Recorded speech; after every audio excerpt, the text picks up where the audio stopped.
Q&A, karena setiap pertanyaan selalu ada jawaban. Dipandu oleh Yohana Margareta.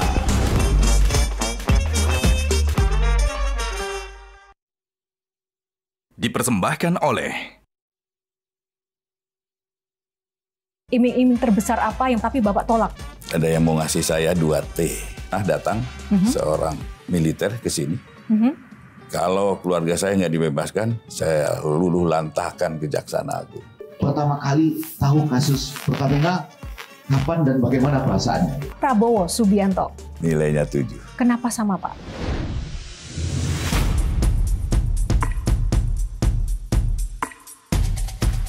Gajah Duduk dipilih karena keunggulan dalam berinovasi, sehingga melekat di hati masyarakat secara turun-temurun. Perkembangan sarung sedemikian pesatnya, hingga sekarang tidak hanya digunakan pria sebagai outfitnya, tapi juga wanita di segala suasana.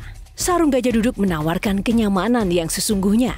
Gajah Duduk hadir di setiap momen terbaik Anda.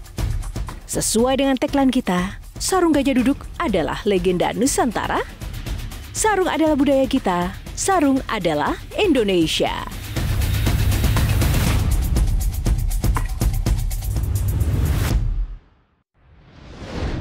Halo pemirsa, apa kabar? Jumpa lagi bersama saya Yohana Margareta dalam program eksklusif Metro TV Q&A, karena setiap pertanyaan selalu ada jawaban. Yang paling spesial malam hari ini adalah bintang tamu kita. Ia adalah salah satu garda terdepan penegak hukum di negeri ini. Bahkan baru-baru ini ia juga menjadi sorotan publik karena keberaniannya mengungkap kasus-kasus mega korupsi. Siapakah dia? Kita berikan tepuk tangan yang paling meriah untuk Bapak Sanetiar Burhanuddin, Jaksa Agung Republik Indonesia. Bapak, apa kabar malam ini, Pak? Alhamdulillah sehat. Sehat, alhamdulillah. Dan harus selalu sehat. Kita juga senang jika Bapak Jaksa Agung kita harus selalu sehat, karena harus menghadapi kasus-kasus besar mega korupsi, harus sehat walafiat ya Bapak. Tapi saya ingin tahu Pak, suasana kebatinan Bapak akhir-akhir ini seperti apa sih Pak? Kan menjadi sorotan terus nih Pak. Ya biasa-biasa aja. Karena kita kan niat ngungkap dengan segala resikonya harus kita hadapi. Resiko kecil atau resiko besar Pak? Resiko biasa-biasa aja lah. Oke, resiko batu-batu kecil aja. Tidak hanya bintang tamu spesial kita, Bapak Jaksa Agung, tapi juga ada panelis yang selalu menemani Q&A. Kita berikan tepuk tangan yang meriah untuk Kang Maman, Shirley Anabita, Bang Effendi Ghazali, Bang Soleh Solihun, dan juga rekan-rekan mahasiswa yang ada di sini. Tepuk tangan teman-teman. Tak lupa ada lagi tamu spesial kita, keluarga besar Kejaksaan Agung. Terima kasih Bapak-bapak. Bapak Jaksa Agung, langsung saja. Yeah. Di awal tahun 2025, sejumlah lembaga survei menempatkan Kejaksaan Agung menjadi lembaga penegak hukum yang paling dipercaya oleh publik. Nah, bagi Bapak ini sebuah kebanggaan atau tantangan, pujian atau ujian, Pak? Ya. Kalau sekarang saya menjadi tantangan karena kita udah hampir 2 tahun adalah surveinya bagus terus, gitu, tinggi terus. Ya, kenapa menjadi tantangan? Karena saya harus mempertahankan terus kondisi ini.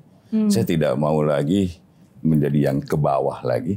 Dan ini selalu saya saya picu pada teman-teman, khususnya para jaksa di daerah, untuk lebih bangkit lagi. Karena sekarang masih ada ketimpangan antara hasil yang antara Kejaksaan Agung dengan daerah masih timpangnya jauh. Saya mengharapkan nanti semua bergerak. Itu yang saya harapkan. Oke Pak, dan teman-teman semuanya, karena kita bicara tantangan, tidak hanya Kejaksaan Agung yang kali ini mendapatkan tantangan dengan isu-isu dan tanggung jawab besar, tapi saya juga ingin menantang Mas Soleh Solihun untuk maju ke depan, untuk memberikan sepatah dua patah kata kepada Bapak Jaksa Agung. Berani nggak dengan tantangan ini Mas Soleh? Udah tanda tangan kontrak. Oke. Tepuk tangan untuk Mas Soleh Solihun. Iya. Aduh, serem nih, jaksa semua lagi. Assalamualaikum warahmatullahi wabarakatuh. Waalaikumsalam. Pak ST Burhanuddin, Pak Jaksa Agung. Saya cuma mau mengingatkan Pak, Jaksa Agung. Ingat Pak, yang agung itu cuma Allah. Benar. Bapak berani-berani menganggap Jaksa Agung. Ingat gak kalau kata orang Sunda, kalau menyebut Allah, Gusti Agung. Ini Bapak apakah tidurnya nyenyak? Bapak menyebut dirinya hampir sama kayak Allah. Astagfirullah Pak. Cuma Allah yang berhak menuntut perbuatan manusia dan menganggap dirinya agung. Mari kita doakan Pak Burhanuddin tidurnya tenang ya. Amin. Terus yang kedua ini buat yang belum tahu nih, kalau mungkin tadi baru pertama kali melihat Pak Burhanuddin terus melihat mirip siapa? Ya benar, Pak Burhanuddin ini mirip suaminya Inul, Mas Adam Suseno. Masih gantengan aku. Ya, nah itu. Dalam wawancara Pak Burhanuddin bilang masih lebih gantengan dari saya. Pak, saya mau ngingetin lagi sekali lagi Pak. Seorang manusia yang merasa dirinya lebih baik dari orang lain, itu artinya apa? Sombong. Tidak akan masuk surga seorang manusia yang ada sifat sombong bahkan sebesar biji sawi. Jadi saya mohon Bapak ini di bulan Ramadan istighfar Pak. Masih aman ya? Aman. Yang ketiga agak-agak kurang aman nih kayaknya. Tapi ya saya seperti tadi kan kata Bapak, surveinya kepercayaan publik terhadap Kejaksaan Agung itu sekarang meningkat. Terima kasih. Boleh tepuk tangan dulu untuk Kejaksaan Agung. Ada secerca harapan sebagai rakyat melihat Kejaksaan Agung. Oh ternyata masih ada institusi pemerintah yang bisa kita percayai, dan selain dipercayai juga sangat powerful. Tapi ini saya melihat saking powerfulnya Kejaksaan Agung sampai-sampai tupoksi institusi lain diambil juga. Belakangan ini Kejaksaan Agung jadi humasnya Pertamina, Pak. Mulai. Saya rasakan tidak perlulah diterangkan bahwa ini bensin aman, tidak perlu Pak, bukan tugas Bapak. Rakyat juga tanpa diterangkan susah percaya. Jadi mungkin saya bertanya-tanya dalam hati, jangan-jangan Bapak ini ketika mengungkap mega korupsi terus tiba-tiba rakyat tidak percaya Pertamina, terus rakyat tidak beli Pertamina, nanti negara rugi. Bapak malah dalam hati, waduh, ini gara-gara aku negara jadi rugi, nanti aku jadi perbuatan merugikan negara. Apa jangan-jangan begitu nanti? Oh, tidak usah Pak, tidak usah. Bapak tidak usah merasa merugikan negara. Kami percaya sama Bapak. Boleh tepuk tangan buat Bapak ya. Memang agak susah ternyata ya Pak ya, mau berbuat jadi orang benar di negara ini. Saya Soleh Solihun. Assalamualaikum warahmatullahi wabarakatuh. Pak, saya tahu ini adalah episode paling menegangkan buat Mas Soleh Solihun. Bukan ya Bang Effendi? Selamat malam. Pertama-tama saya harus disclaimer, dan sebetulnya penampilan Soleh Solihun tadi biasa aja. Dalam gini saya mau bilang gini, disclaimer karena saya sebetulnya termasuk dalam kelompok tenaga ahli yang sering kumpul-kumpul di sini, diajak diskusi dengan Bapak Jaksa Agung. Dan kalau diskusi, jadi menurut saya 2 tahun ini Kejaksaan Agung itu makin dipercaya publik itu, kami ya begitu. Jadi nggak ada. Oh jadi ini atas jasa Anda gitu? Bukan maksudnya seperti tadi itu. Jadi biasa betul kita lepaskan. Kenapa begini Pak? Kenapa begitu Pak? Gitu. Iya kan Anda di hire sama Kejaksaan, saya kan di hire sama Metro TV. Tetap aja. Jadi nggak. Tapi saya rasa semua yang nonton malam ini ingin tahu hal-hal yang paling terkini lah gitu ya. Nah saya mungkin nanya pakai yang paling sederhana dulu aja. Pak Jaksa Agung kami, itu pertama kali tahu kasus Pertamina kapan dan bagaimana bahasannya?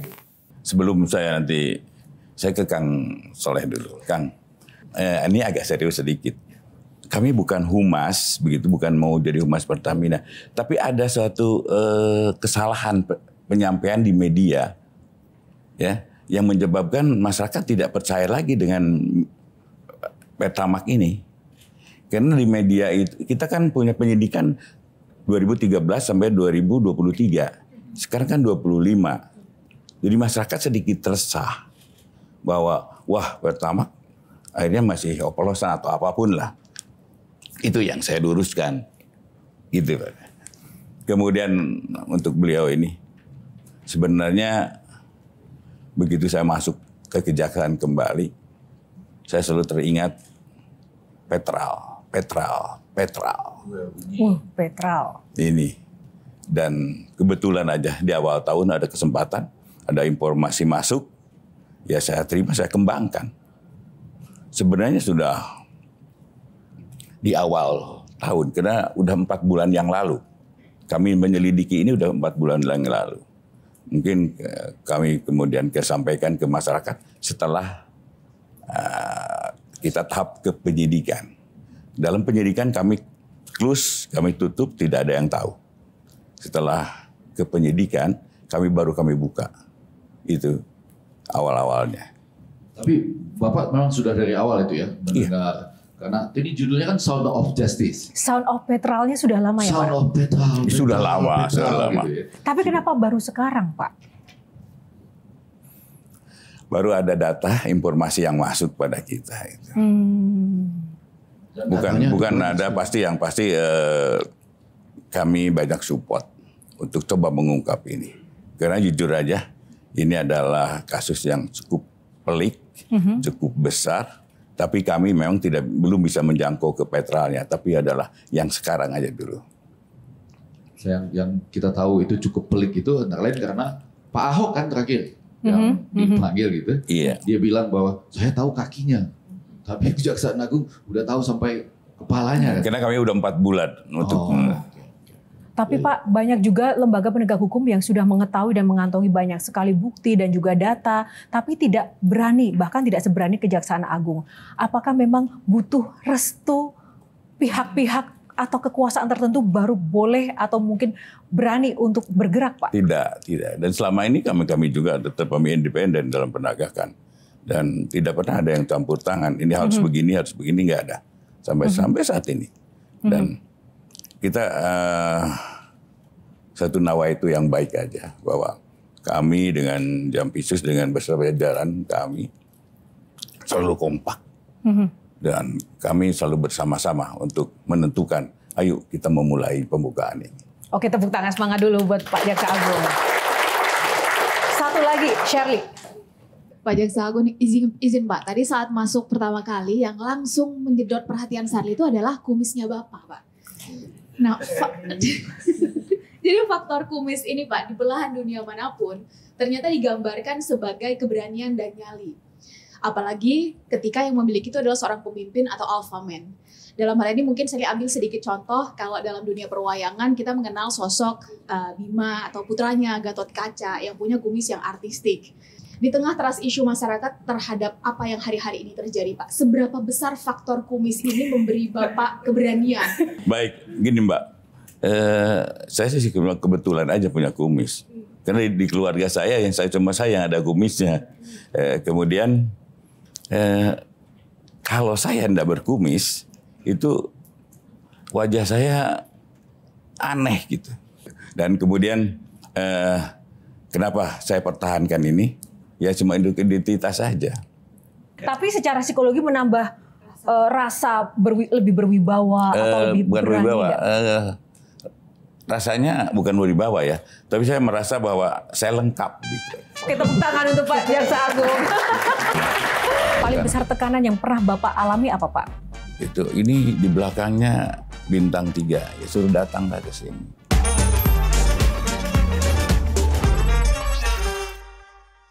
Dipersembahkan oleh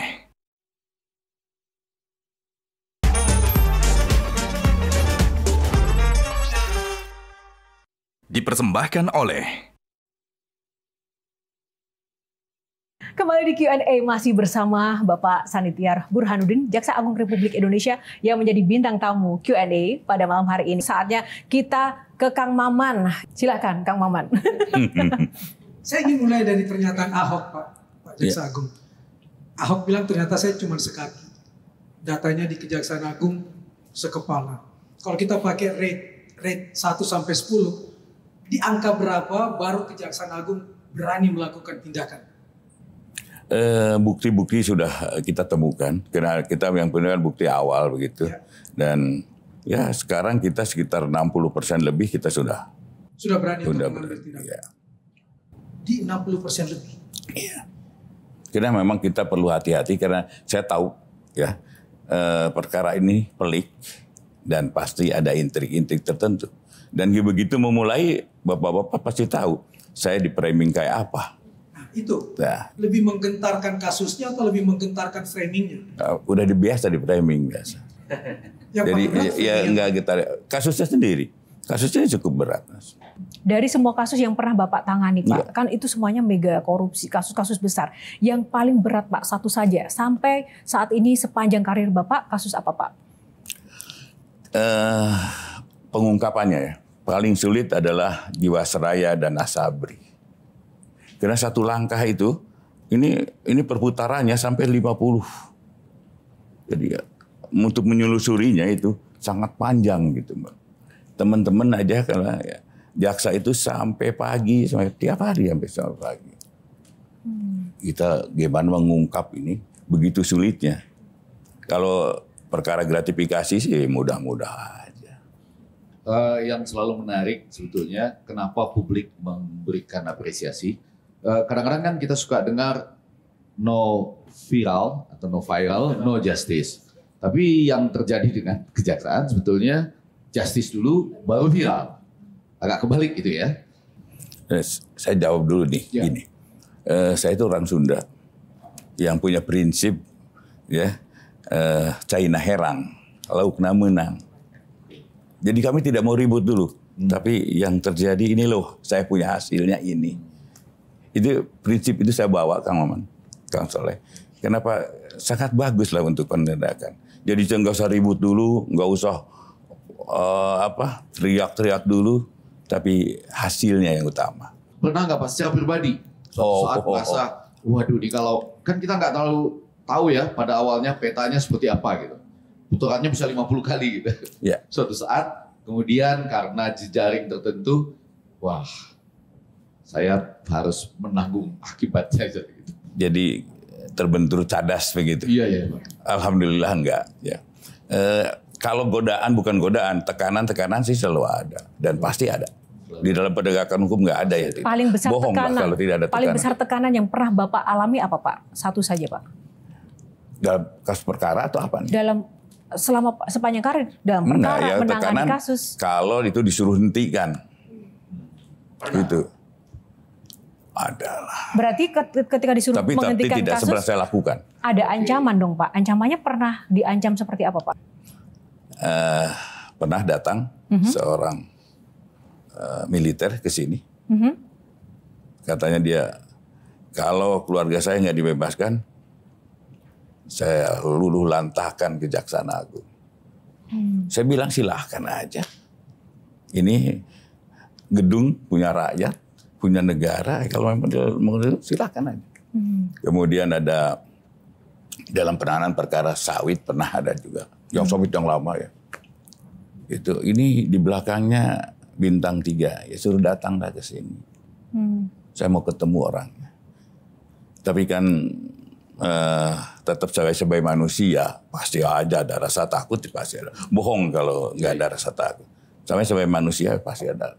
Tapi insya Allah saya akan lalui. Saya sudah serahkan diri bahwa saya ini pengabdi dan pengabdian saya yang terakhir. Usia saya juga sudah tua. Itu tadi kalau dari sisi tekanan. Kalau dari sisi iming-iming Pak, iming-iming terbesar apa yang pernah disampaikan ke Bapak tapi Bapak tolak? Ada, tapi tidak langsung ke saya. Seperti apa itu Pak?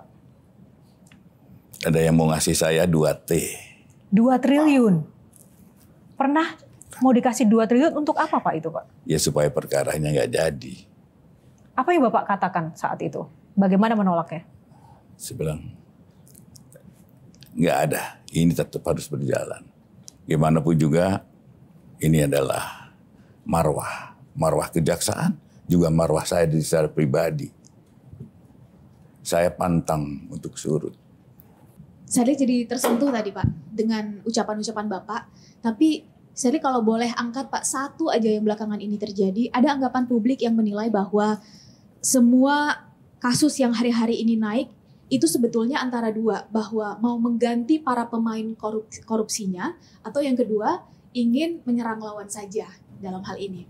Nah, dalam hal ini kalau boleh mengambil satu contoh adalah misalnya kasusnya Pak Tom Lembong.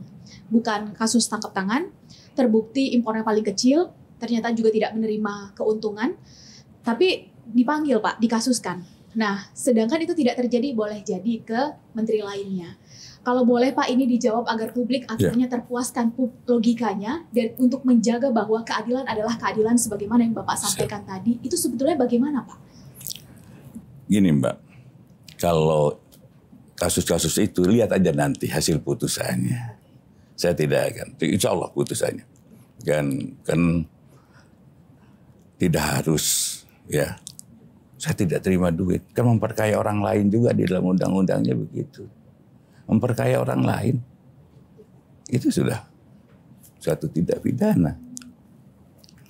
Tapi saya memang tidak ingin jawab karena ini sedang berjalan. Jadi mohon maaf nanti tunggu aja putusannya. Kalau yang tadi pertanyaan Shirley di awal bahwa kasus-kasus besar ini pertanyaan publik sih Pak.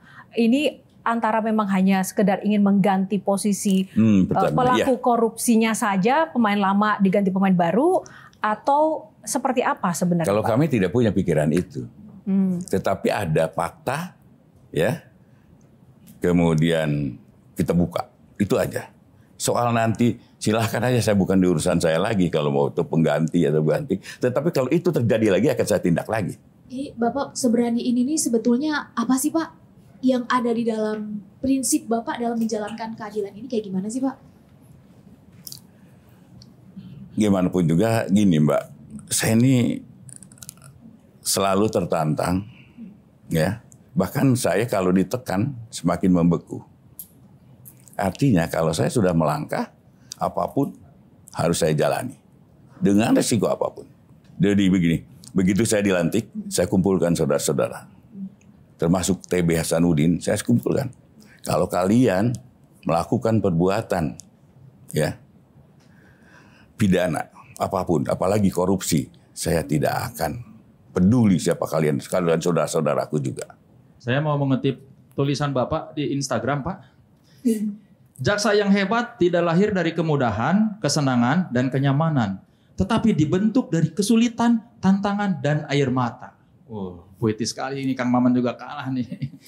Nah pertanyaan saya, kapan Bapak berlinang air mata karena pekerjaan Bapak sebagai jaksa? Terakhir Bapak berlinang air mata karena pekerjaan itu kapan Pak? Boleh cerita nggak Pak? Ya kalau gagal saya menuntut itu saya berlinang air mata. Terakhir ya kasusnya Asabri. Keluarga di rumah gimana Pak melihat Bapak nangis, banyak tekanan di luar? Ya nangisnya nggak dilihatin teman-teman. Nanti anak-anak jadi enggak. Jadi dalam artian begini Mas. Anak-anak yang saya khawatirkan adalah dengan adanya kalau anak-anak itu terus kesannya gini dengan framing ini, yang selalu saya khawatirkan adalah anak-anak percaya enggak sih? Itu yang saya khawatirkan. Saya dengan tekanan apapun saya enggak ada masalah. Dan ancaman yang pernah saya terima paling sadis adalah ketika saya tugas di Aceh, begitu saya turun dari pesawat, ya itu ada dulu bukan WA SMS masuk. Selamat datang saudara Sanitiar Burhanuddin di Kota Raja. Dan saya minta 1 kali 24 jam. Dua kali 24 jam saudara untuk meninggalkan Kota Raja. Itu ancaman dari GAM dulu. Dan saya apa yang saya katakan pada pimpinan saya sama. Saya pantang untuk surut. Seminggu sebelum Lebaran, sebelum puasa, saya ke Pambusuang, Sulawesi Barat. Di sana semua orang mengagumi tokohnya, Baharudin Lopa namanya. Siap. Hari ini Burhanuddin.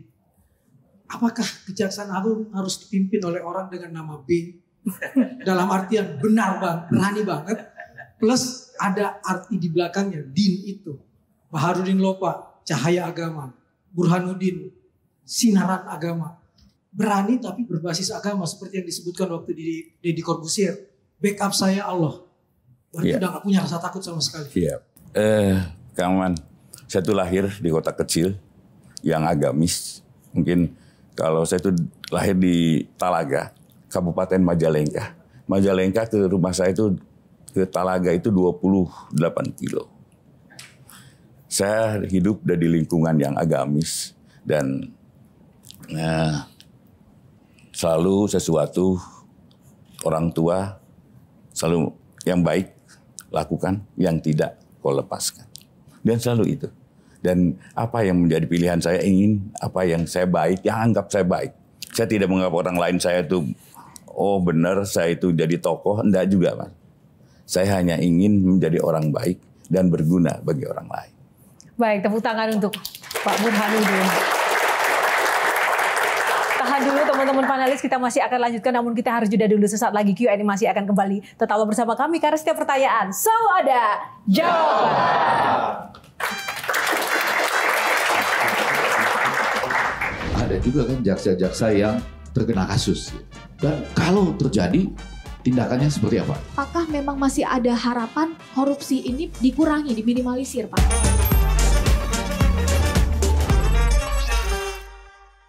Dipersembahkan oleh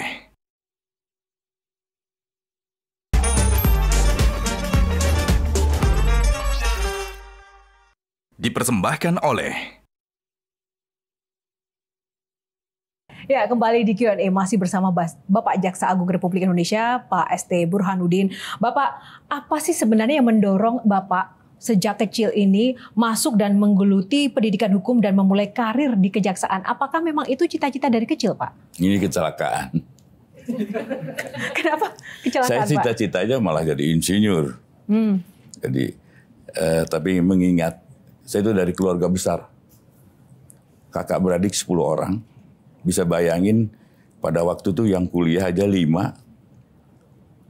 Bapak orang tua saya hanya seorang petani. Jadi kalau saya masuk waktu itu pertimbangannya, kalau saya masuk fakultas teknik, biayanya banyak, waktunya panjang. Sekarang orang tua itu udah carilah, ya kamu kuliah, carilah yang tercepat, termurah. Dan pada waktu itu fakultas hukum saya melihat ya karena non eksak jadinya agak murah gitu. Maka saya masuklah ke situ. Itu tidak, jadi bukan ini kecelakaan aja bagi saya. Kemudian kalau saya berhasil di sini, ya mungkin orang lain loh ya, saya tidak suzon, tidak sombong.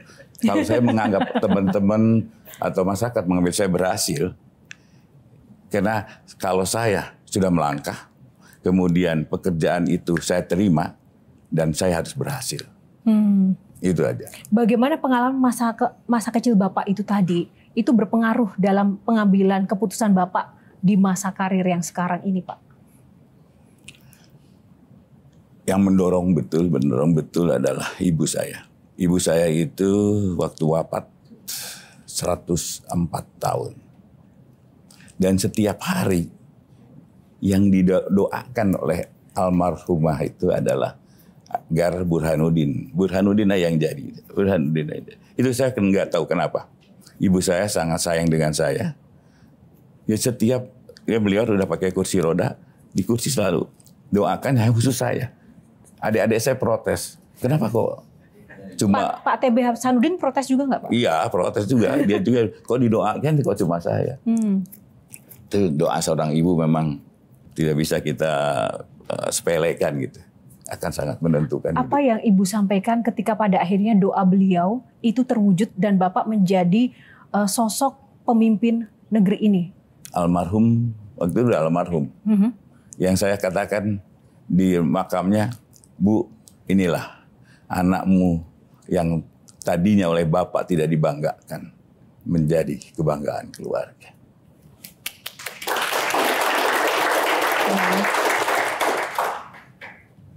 Karena ini Ramadan, saya justru ingin tahu yang sederhana tentang Ibu. Kenangan apa yang tidak bisa terlupa dari Bapak dan Ibu ketika Ramadan tiba? Ketika sahur, ketika berbuka? Ya. Setiap malam, bukan ini aja, dari kecil saya. Ibu saya kalau malam selalu mencium mata saya. Itulah yang kenangan yang gak akan lupa. Setiap malam, setiap habis tahajud atau sebelum tahajud, semua anak-anaknya matanya diciuminya. Itulah kelebihan ibu. Makanya. Siap. Kasih sayang yang mendalam.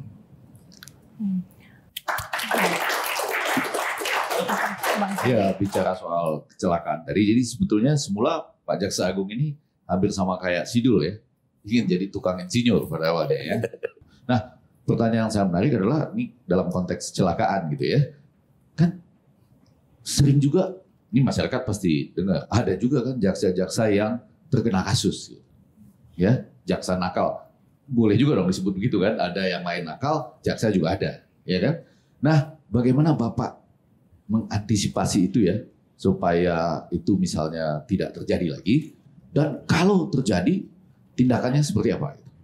Ya. Kita harus mengakui bahwa kami juga tidak bersih amat lah, semua pasti ada yang nakal tuh pasti.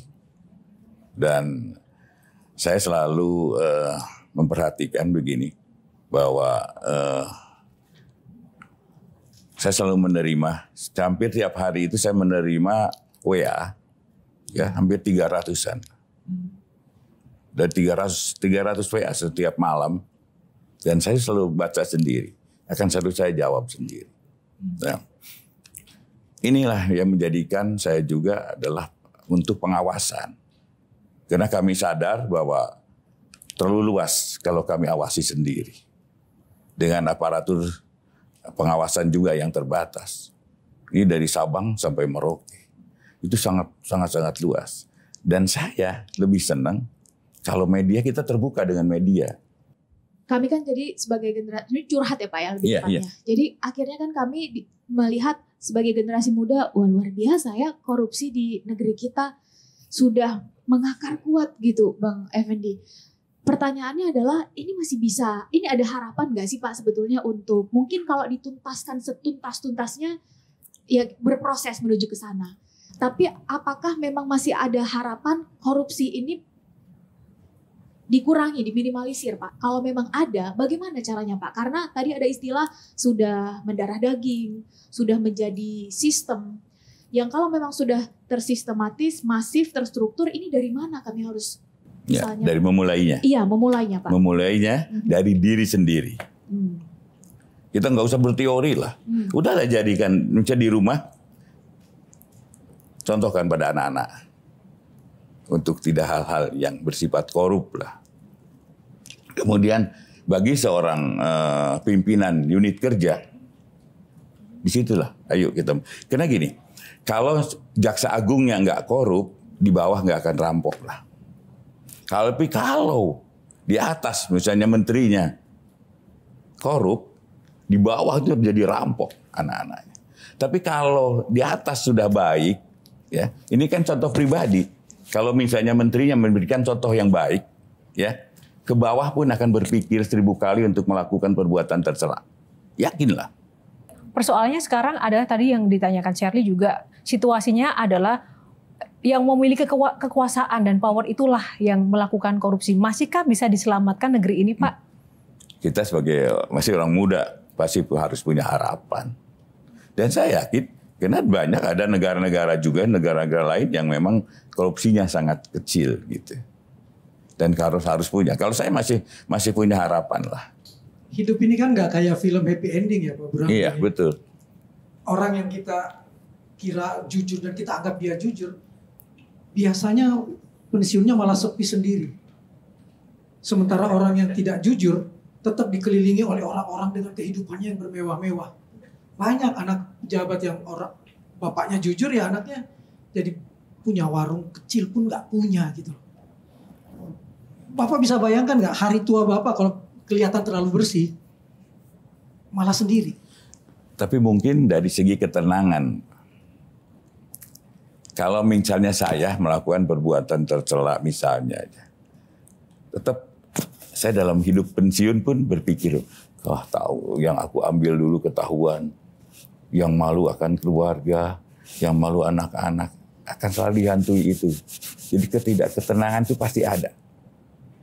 Tapi kalau apa yang sudah lakukan selama ini, saya selalu alurnya yang benar, nggak punya apapun, kalau hati tenang, yakinlah. Oke, terima kasih Pak.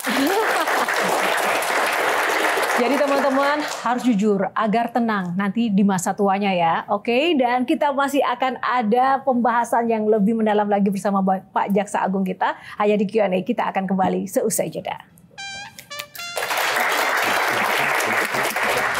Prabowo Subianto. Nilainya 7. Ibu Megawati. Mungkin 6. Menuntut dengan hukuman mati. Soal efek jeraknya saya kok tidak yakin.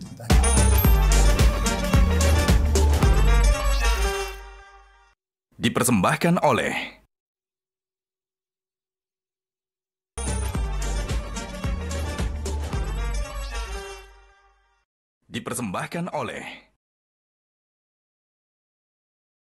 Ya, kembali di Q&A karena setiap pertanyaan masih ada jawaban-jawaban seru dari Bapak Jaksa Agung Republik Indonesia, Bapak ST Burhanuddin yang masih ada di sini. Namun sebelum kita kembalikan pada panelis dan kita mau berbincang lagi dengan Bapak, kami ada sedikit pertanyaan-pertanyaan yang mungkin harus Bapak jawab. Yang pertama kami akan tampilkan nanti Pak, 3 foto tokoh. Nah di situ dari 1 sampai 10 Bapak cintanya seberapa besar. Ini adalah Love Matter, jadi Love Matter Games. Ada 3 foto tokoh. Kita akan tampilkan yang pertama ya Pak, dari 1 sampai 10 Bapak kasih nilai berapa. Yang pertama kita tampilkan foto sosok ini, yaitu Pak Jokowi. 1 sampai 10. Seberapa cinta Pak Burhanuddin? 7. 7. Ada alasan nggak Pak memberikan nilai 7? Pak Jokowi adalah orang yang pertama mempercayai saya untuk duduk saya sebagai jaksa agung. Itu ya. Jadi 7. Kalau foto yang kedua, sosok ini, Pak Prabowo Subianto. Sama. 7. Nilainya 7. Kenapa sama Pak? Karena Pak Prabowo juga ya orang yang menunjuk saya untuk menjadi jaksa agung. Oh baik. Yang ketiga, sosok ini, Ibu Megawati.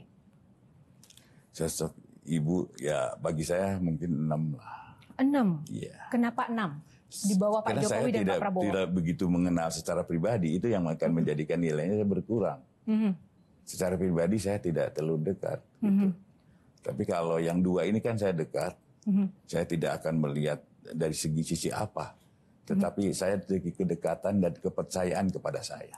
Saya tadi tertarik dengan Love Matter menaruh Ibu Mega di angka 6. Itu sekaligus ingin menjawab bahwa Bapak tidak dipengaruhi oleh partai tertentu karena saudara Bapak ada di sana dalam mengambil keputusan ini. Tidak ada.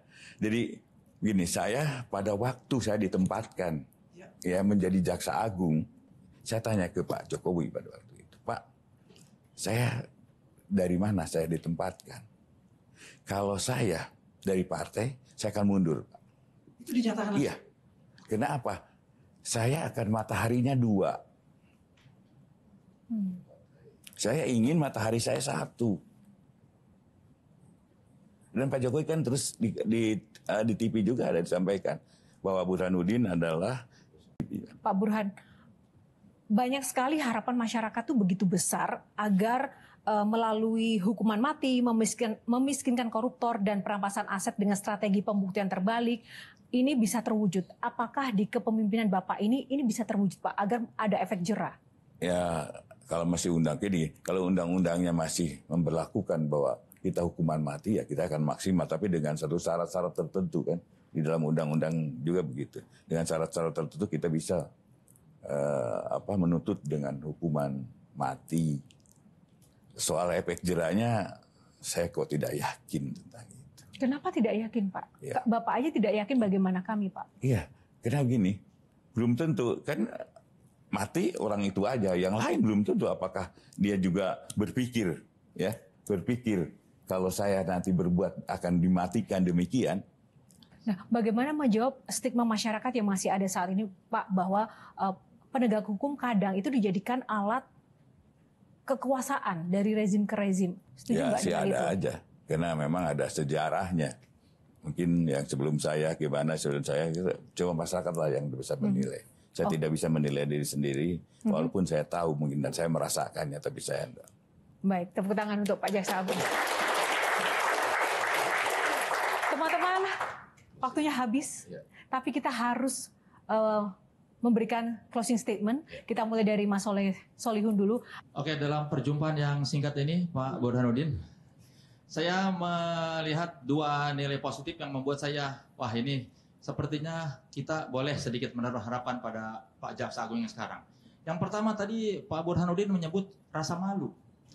Dia memikirkan jangan sampai saya berbuat curang atau kejahatan atau nakal-nakal karena nanti bagaimana anak saya, nanti bagaimana keluarga saya. Itu saya senang karena Pak Burhan memikirkan rasa malu.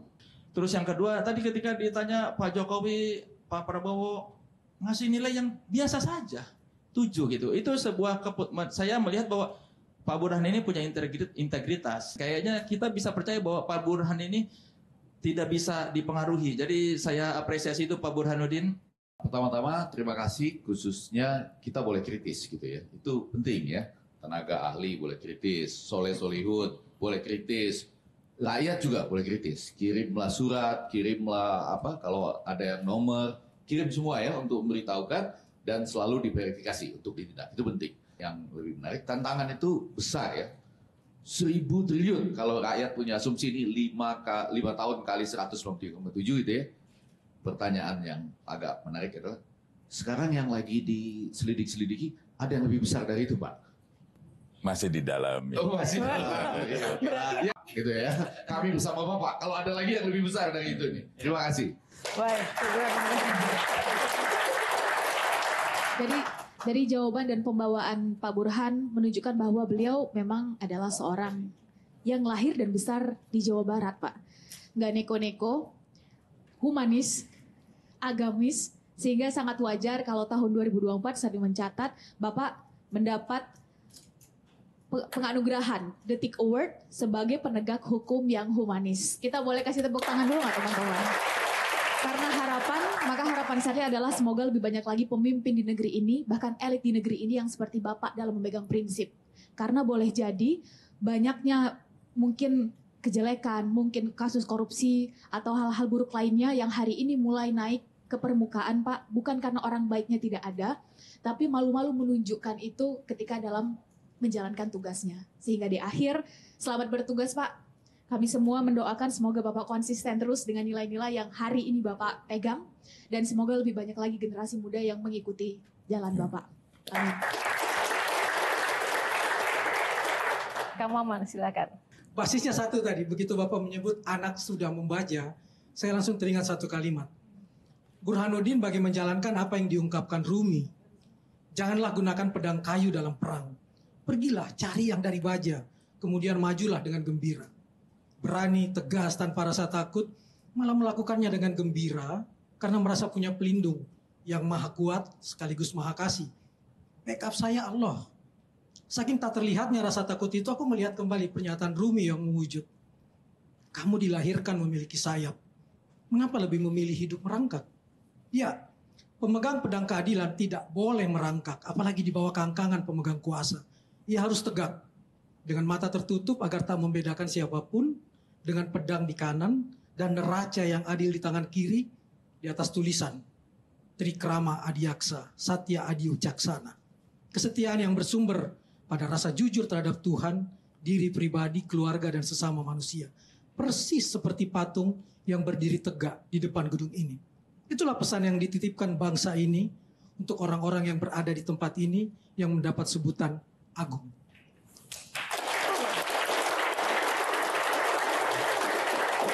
Nah, sebagai penutup mohon closing statement dari Pak Jaksa Agung untuk para panelis, untuk kita semua yang ada di sini, khususnya juga untuk pemirsa Q&A Metro TV dan generasi muda di luar sana, Pak. Yang pasti saya mohon dukungannya, supportnya, dan tentunya saya akan buktikan bahwa ke depan negara ini akan lebih baik lagi. Dan saya mengharapkan untuk generasi muda, ayo kita sama-sama harus yakin bahwa suatu saat apa yang diharapkan oleh rakyat bisa tercapai. Amin. Baik, terima kasih sekali lagi Bapak Esti Burhanuddin, Jaksa Agung Republik Indonesia sudah berkenan di Q&A pada malam hari ini. Dan tentu saja sangat menginspirasi Pak, apa yang tadi Bapak sampaikan, dan para panelis yang luar biasa sudah mewakili masyarakat dan rekan mahasiswa. Tak lupa tepuk tangan sekali lagi untuk keluarga besar Kejaksaan Agung. Terima kasih Bapak. Dan pemirsa kami masih akan hadir dengan episode-episode lainnya untuk mengangkat kisah-kisah tokoh yang luar biasa. Dan tak lupa kami juga ucapkan terima kasih kepada Sarung Gajah Duduk yang sudah menyediakan kostum yang saya kenakan pada malam hari ini. Sarung Gajah Duduk legenda Nusantara yang ada tulisan Arabnya. Dan sekian dulu, saya Yohana Margareta undur diri. Sampai jumpa lagi di Q&A selanjutnya. Selamat malam semuanya. Sampai jumpa. Metro TV.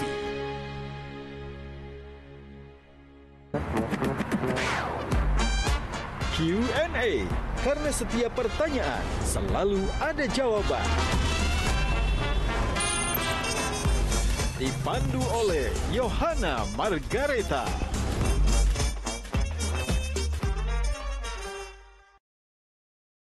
Dipersembahkan oleh Jelajahi cara baru mendapatkan informasi. Download Metro TV Extend sekarang.